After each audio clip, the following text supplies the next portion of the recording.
So here we go again, another video on the iBox 2.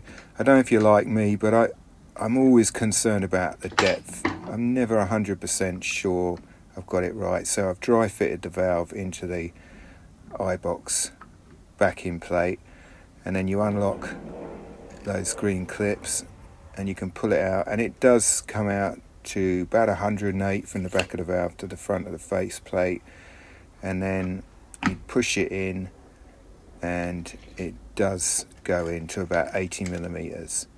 So you've got about an inch of play there either way to get it right. So what I've done here is I've set this valve 60mm in the brickwork, then I've got a 12mm backer board, 5mm for adhesives and 10mm for the tile.